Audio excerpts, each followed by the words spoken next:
Folks, thanks for checking out the video. I am going to do some 2024 poll analysis. I will be covering the Republican side, the Democrat side, as well as the potential general election matchups. So, starting on the Republican side, so right now in the aggregate, Donald Trump has a 32.4% lead on Ron DeSantis. Trump is currently at 53%. DeSantis is at 20.6.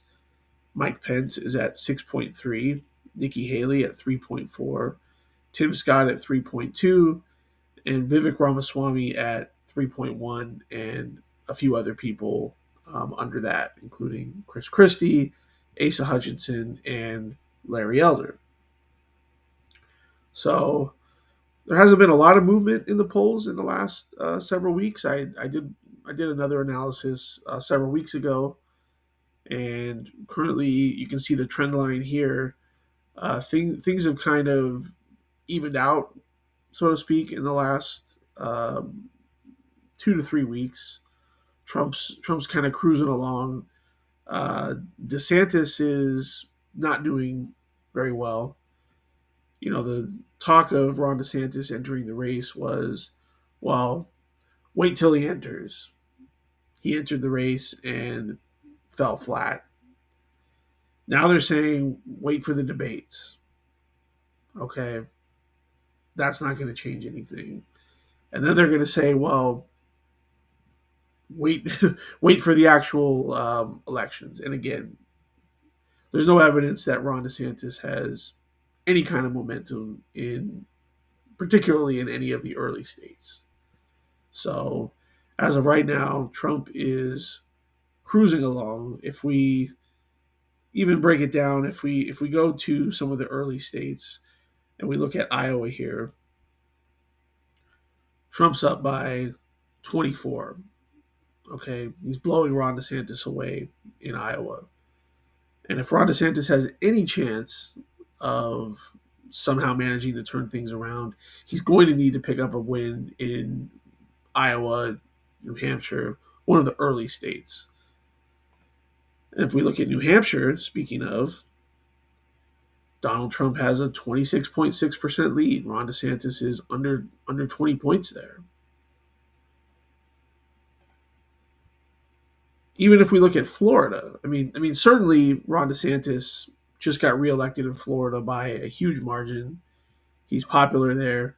He should be beating Trump in Florida, right? Well, currently Donald Trump has a 26 26% lead, or had a 26% lead in the last poll, or 20 points. Excuse me, 20 points. In the aggregate, he's up 10.3. But you can see the trend line here. Back in March, it was basically dead even. Then you had Trump plus 8, Trump plus 20. So he seems to be running away with it, even in Florida.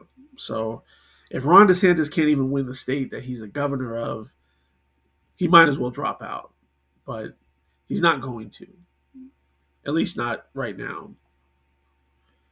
Now, if we switch on over to the Democrat side, and we don't really have any individual state polling on the Democrat side, we only have national polling, so that's all we have to go off of right now.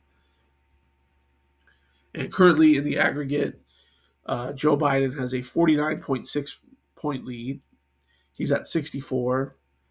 Robert F. Kennedy Jr. is at 14.4%, and Marianne Williamson is at 5.7%. So you have Joe Biden at 64 and everybody else right at about 20 in the aggregate.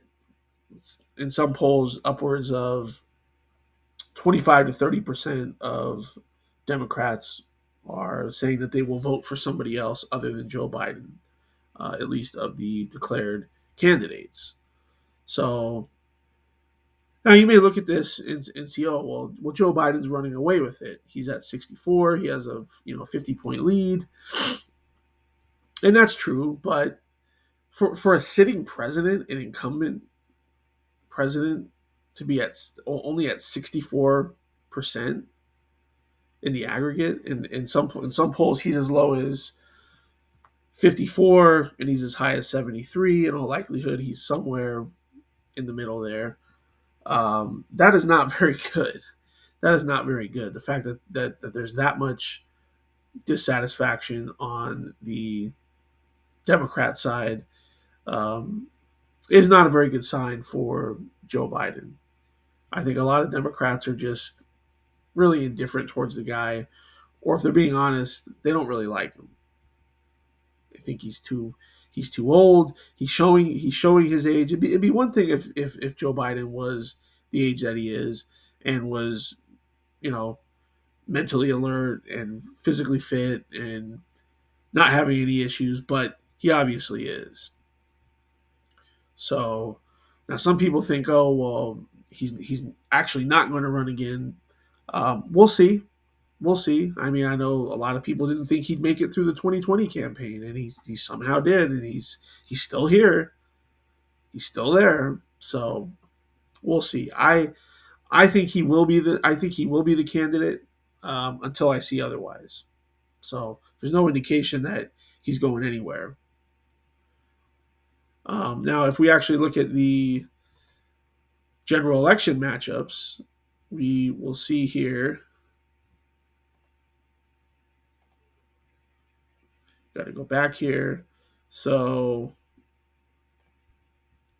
currently, if we do Trump versus Biden, which is in all likelihood will be the eventual matchup, currently in the aggregate, Biden is at 43.8 and Trump is at 43.6. So a 0.2% lead for Biden. Basically, it's dead even at this point, with both guys right at about 44%. Now, obviously, the election is not conducted nationally. The so-called popular vote isn't a real thing.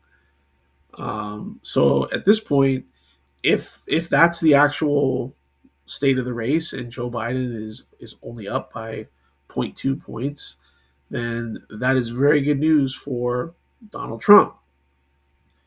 Because as you remember, in 2016, I believe Hillary ended up nationally having about a 2.1% lead over Trump nationally, and in 2020, now obviously there was a lot of shenanigans going on in that election, but the official result was I think Biden was exactly about 4.5 points over Trump nationally. So if they're dead even, that is a very good sign for Trump, because also Trump only quote unquote lost by about less than 50,000 votes spread over three states: Arizona, Wisconsin, and Georgia.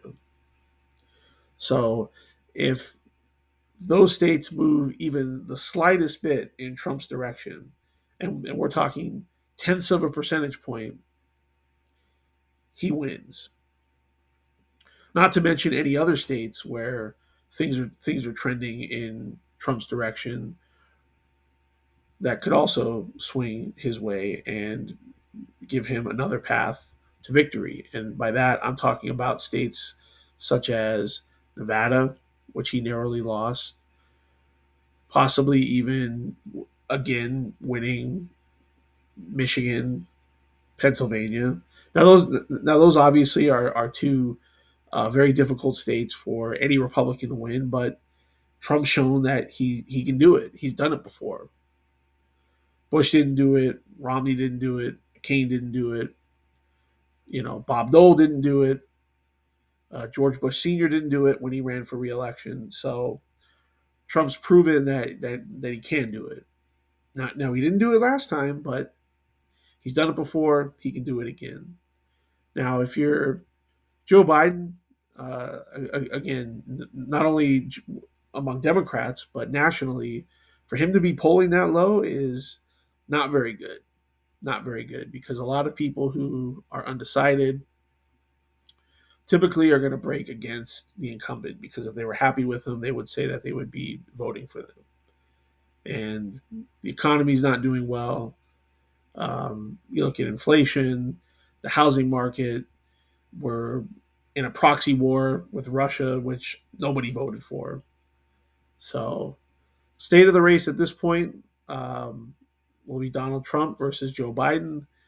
And I think right now you have to give the edge to Donald Trump very clearly. So let me know what you all think. And as always, we'll see you on the next one.